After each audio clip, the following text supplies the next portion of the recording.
పశ్చిమ గోదావరి జిల్లా భీమవరం వైసీపీ ఇన్ఛార్జిగా చినిమిల్లి వెంకటరాయుడు ఎన్నిక. భీమవరంలోని చినిమిల్లి వెంకటరాయుడు ఇంటి వద్ద విలేకరుల సమావేశం ఏర్పాటు చేశారు.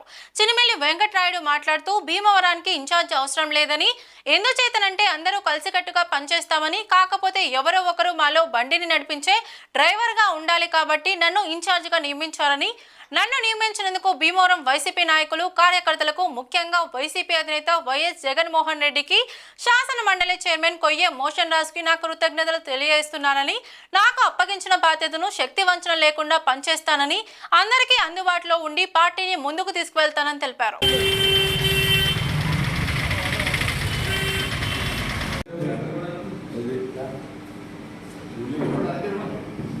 ధన్యవాదాలు తెలుపుతున్నాం.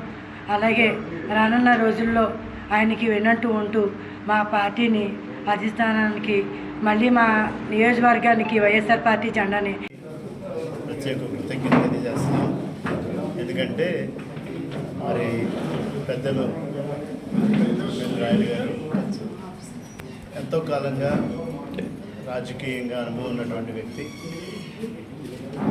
భీమవరం నియోజకవర్గంలో అనేక సంవత్సరాల నుంచి ఆయన అందరితో కలిసిమెలిసి అందరినీ కలుపుకుని కుల మత విభేదాలు లేకుండా ముందుకెళ్ళేటటువంటి వ్యక్తి.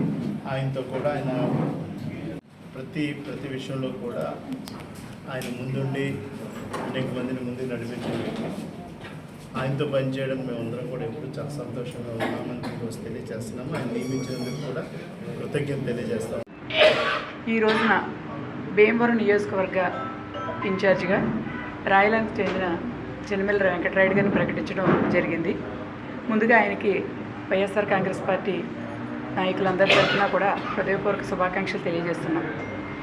గతంలో మాజీ ఎమ్మెల్యే గారు రాజీనామా చేసిన తర్వాత నియోజకవర్గానికి ఇన్ఛార్జి లేనప్పటికీ కూడా గత సుమారు సంవత్సరం కాలం నుంచి ప్రతి కార్యక్రమాన్ని కూడా ఇక్కడ ఉన్న భీమవరం నియోజకవర్గంలోని వైఎస్ఆర్ కాంగ్రెస్ పార్టీ నాయకులు, కార్యకర్తలంతా కలిసి విజయవంతంగా ఎన్నో కార్యక్రమాలను చేయడం జరిగింది. ఈరోజు చినిమిల్లి వెంకటరాయుడు గారిని సమన్వయకర్తగా నియమించారు. మరి ఆయన కూడా పార్టీకి వెన్నండి ఎంతో కాలం నుంచి నిబద్ధత గల ఒక నాయకుడు. ఆయన తండ్రి గారు చినిమిల్లి రాయుడు గారు అంటే రాయలలో ఎంతో ప్రసిద్ధి. ఆయన కూడా రాజకీయంగా ఒక పెద్ద దిక్కుగా ఈ ప్రాంతంలో ఉండేవారు. చినిమిల్లి వెంకటరాయుడు గారు పార్టీలో ఏ పదవి వచ్చినా కూడా ఆయన వంతు పూర్తిగా కృషి చేస్తూ పార్టీకి కట్టుబడి ఉండే వ్యక్తి. కష్టపడి దాన్ని విజయవంతం చేయడం జరిగింది. మరి ఈ రోజున భీమవరం పట్టణానికి సంబంధించిన రాయలు గ్రామ ప్రారంభమైనటువంటి చినిమిల్లి వెంకటేశ్వరరావు గారు కుమారుడు చినిమిల్లి వెంకటరాయుడు గారిని భీమవరం నియోజకవర్గ ఇన్ఛార్జిగా నియమించడం చాలా సంతోషకరం.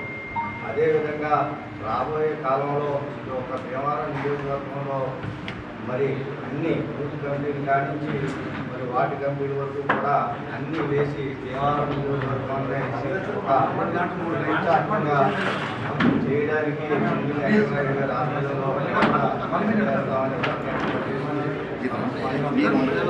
ఇదే భీమవరం నియోజకవర్గానికి సమన్వయకర్త అవసరం లేదు. ఇంచేత అంటే మాకు సమన్వయం మాకు ఉన్నప్పుడు దీని ప్రత్యేకంగా ఒక సమన్వయకర్త వచ్చి సమన్వయం పరచుకునే అవసరమే లేదు కనుక అది ఈనాటికి కూడా సమన్వయకర్త మాకు అక్కర్లేదు. అయితే ఎవరో ఒక అంటే డ్రైవర్, ఒక వాహనానికి డ్రైవర్ ఎలా ఉండాలో అలా ఉండాలి కాబట్టి ఒక సమన్వయకర్తను ఏర్పాటు చేస్తున్నాం. కానీ లేకపోతే ఇప్పుడు ఉన్నటువంటి వారి నియోజకవర్గంలో చిన్నతర కానీ మధ్య నాయకులు కానీ అగ్రనాయకులు అందరి మధ్యన కూడా సమన్వయం ఉంది.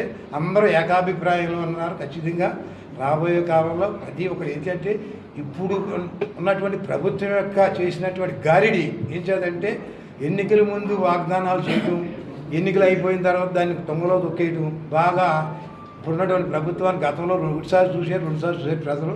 ఇప్పుడు కూడా ప్రతి ఒక్కళ్ళు కూడా అంటే ఒకసారి నమ్ముతారు ఎవరైనా అని చెప్తేని. అయితే ఏదో చెప్తాడు, ఏదో సంపాదన సృష్టిస్తున్నాం అది సృష్టిస్తున్నాం చెప్తే ఏదో జరుగుతుంది కదా అని కొంత ఆశపడి ఉన్నారు. కాకపోతే ఈ సంవత్సర కాలంలో కూడా జరిగినటువంటి పరిణామాలను తీసుకుంటే ఏదైతే వాళ్ళు చెప్పారో ఏ ఒక్కటి చేయలేదు అనేటువంటి విషయం ప్రతి ఒక్కరి దృష్టిలో ఉంది. అయితే ఎదుటి వారి మీద బురద జల్లేటువంటి నైపుణ్యం ఇప్పుడున్నటువంటి ముఖ్యమంత్రి గారికి చాలా ఎక్కువ. అయితే ఇదంతా కూడా ప్రజలు గ్రహిస్తున్నారు. ఏదైతే మేమందరం సామాన్యంగా ఉన్నామో ప్రతి ఒక్కరం కూడా ప్రజల దృష్టిలోకి ఈ ప్రభుత్వం చేస్తున్నట్టు అరాచకాలన్నింటినీ కూడా ప్రజల దృష్టికి తీసుకెళ్ళి మరి రాబోయే 29 నాటికి బ్రహ్మాండమైనటువంటి మెజారిటీతోటి ఈ భీమవరం నియోజకవర్గాన్ని ఈ జిల్లాలో అన్ని నియోజకవర్గాల కన్నా భీమవరం బ్రహ్మాండంగా పనిచేశారనే విధంగా మరి ఈ కార్యకర్తల యొక్క మా నాయకుల యొక్క మా సోదరుల సహకారంతో మరి బ్రహ్మాండమైనటువంటి మెజారిటీని తీసుకొచ్చే విధానంగా మరి 29 నాటికి మంచి మెజారిటీని తీసుకొచ్చి ఒక కానుకగా జగన్మోహన్ రెడ్డి గారికి అందజేద్దామని చెప్పి సందర్భంగా తెలియజేసుకుంటూ వస్తున్నాం.